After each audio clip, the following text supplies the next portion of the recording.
as I said, I want to share stories about myself.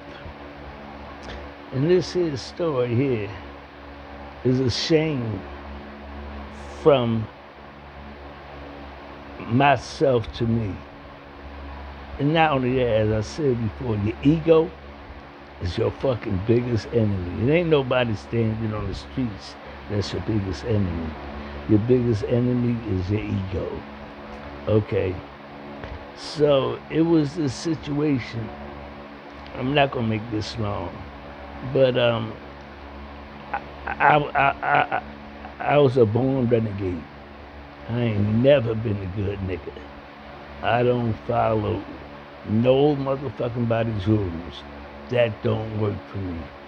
My mind figures out for itself, and that will be the journey that I travel. Okay, so that's it. This is how stupid I say the ego can make you. It was this situation.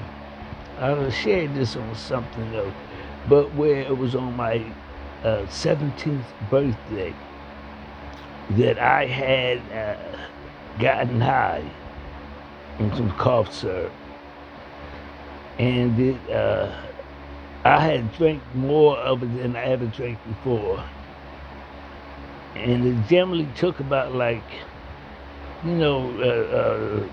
30 minutes, 40, 45 minutes, 25 minutes, something like that to start affecting me. But I had only drunken a half a bottle. I had never drank the whole bottle before.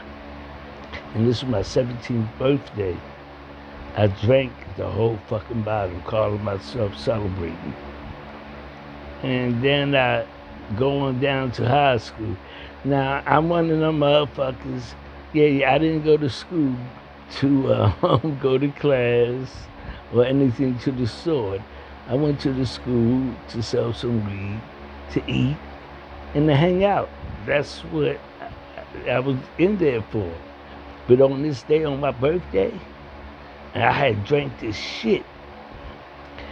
And it was like about 9 o'clock, 8:45 to 9 o'clock in the morning when I drank it. And I remember, leaving the house. I had actually spilled a little on my shirt. And I going down, catching a jitney down to high school. For those of y'all who don't know what a jitney is, it's the same thing as a bus, but it's just probably twice as small. And here it is now, I drank this shit like 8:45, 9 o'clock.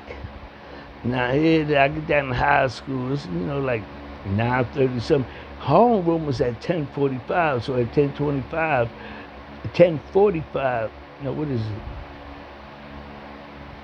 10:15, the the bell rings for you to go to your homeroom to be registered in school. And it ends, I think, at 10:30. But so of course I don't go to class to be registered. I'm just hanging outside waiting for the crowd to be out of school or walking around on the lunch breaks and stuff. And so here it is now, like 10 o'clock. I still don't feel nothing. It's like fucking 10:15, 10:20, and I still don't feel nothing. And I know this shit should have been affecting me. It gets to be like about 10:30, 10:35, 10:40, something like that. And boom! Lord have mercy, this shit starts hitting me. I realize right away I'm in trouble. You'll often hear me say that I find myself in trouble because that's the type that my life has been. That I be challenging. I'm a renegade. I ain't with nobody's bullshit. Fuck you. That's the way I feel. But okay, so now I realize I'm in trouble. And I'm trying to get away from the crowd of people. I want to go to a little quiet corner where I can try to gather myself. Yo, Pito, because everything I couldn't hear, but every few seconds I couldn't see, but every few seconds my mind was, it was a nightmare. And I tried to make it into the school, go up the steps and make it to the auditorium and try to find a corner to sit in. But the fucking steps one half of the steps was going up and the other half of the steps was going down. Now that wasn't what was really happening, but that was what my mind was tripping on. And so I can't make it up the steps. I got to go back out. And, all the girls and everything that hey, Pito, happy birthday, happy birthday. And I'm like, no, I don't want,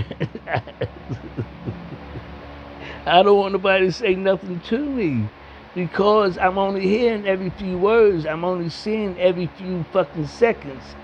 And I really can't talk.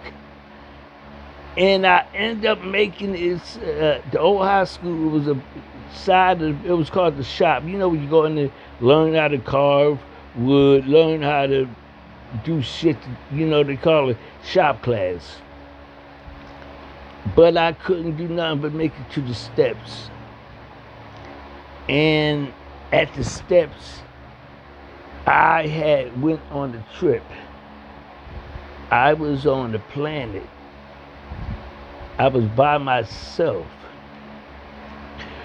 No one or nothing was there.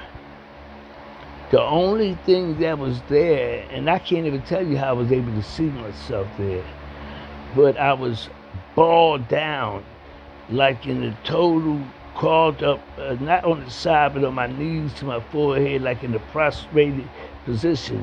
And I was trying to look up, and I couldn't see anything but like little flakes of dust or something. There was nothing there. And I saw my face, and I was filled with beads of balls of sweat coming down on me. And not to make this long, but it was a few brothers that at that time was drinking cough syrup and on mescaline acid, and they were bugging out, and they never came back. And I found myself in that position, and I actually pleaded for me. I don't want to call a few brothers' names that I mentioned, but I had pleaded for me not to be like that. It was the most scariest. Whew. Okay, it was a brother. I gotta call his name because I'm gonna shout him out every time because he helped me beyond measure. Junie Evans from Back, Maryland, Atlantic City, New Jersey. He realized that I was in trouble because there was people at first that was like, I guess they seen that I was high and bugging, and they was like, hey, Pito, and I heard motherfuckers, yo, Pito bugging, and they started doing shit like, blah, teasing me and trying to do shit to disrupt me. And I remember asking them, please don't do that. No, don't do that. They didn't know how much trouble I was in. I made it around to where the shop class was, and there was some steps. And I sat on the steps. I could, every few seconds I could hear some sounds. Every few seconds I could see some traffic. But I was gone. And it was Junie Evans from Barrack, Maryland, Atlantic City, New Jersey. He peeped that I was in trouble. And when others, not realizing how much serious trouble I was in, he recognized it. And he sat there with me, and he babysitted me for about, half an hour, 40 minutes or something. And like I said, I was unable to hear, most of the time unable to see, unable to talk. And I would every now and then hear him say, Pito, And I would go, yeah, Pito, that's my name, right? My name is Pito. And he babysitted me through that.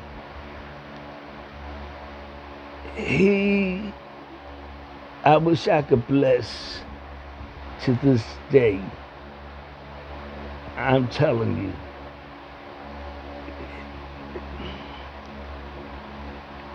He, from a street person that saw me in need of help,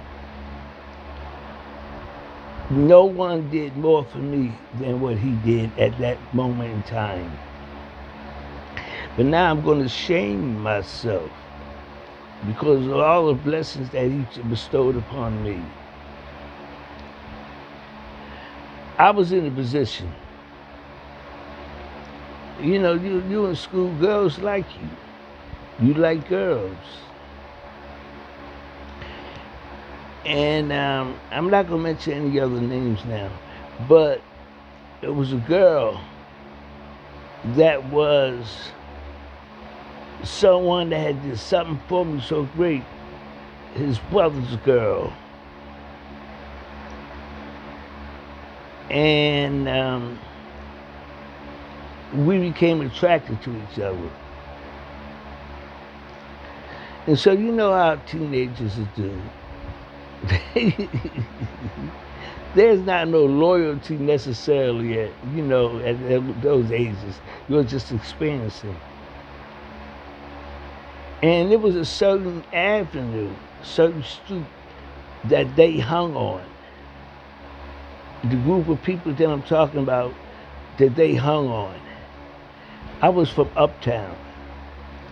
I didn't really fuck around in those type of areas unless it was to go and meet a female or something. I didn't hang out on those streets with them.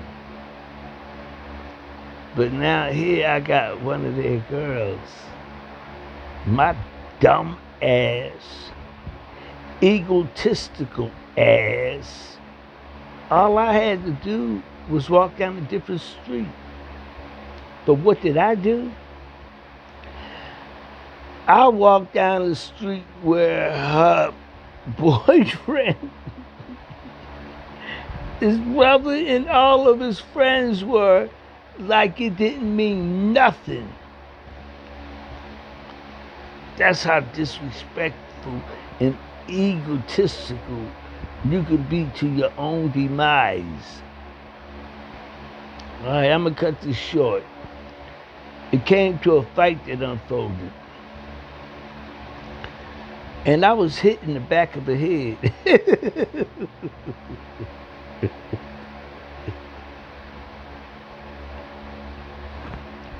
With the back of like a kickstand, but the whole bracket that you attach to the bike.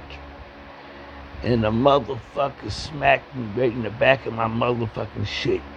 Boom! My man saw it, but he was afraid to say, Pito, look out, because he said he was afraid that I would turn around and then end up being hit in the face. Alright, so when it hit me, this was the first time I seen, like I expressed before, that I was fighting. I was hit with a brick and I was knocked out, and there was a wall that closed. But this was the first time that experience happened, when he hit me in the back of the head like that. It was a wall that started closing. And I knew that I was staggering, I was falling, and I was trying to keep my hands and my feet, you know, moving so I wouldn't go down. But the wall didn't close all the way. It only closed like half the way, and then it went back, and I was able to get myself together. And I looked up, and that motherfucker was like about a half a block or close to more away. And I yelled at him, motherfucker, come on back. And that motherfucker said, no.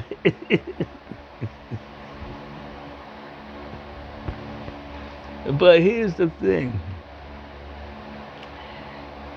He was the brother of the man that I just told y'all to help me more than I could ever appreciate. I wanted to get his brother back. but I couldn't.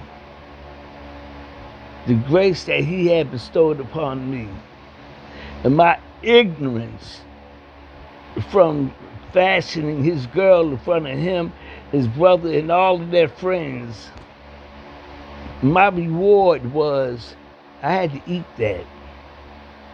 I can't try to hurt that man to do anything. After his brother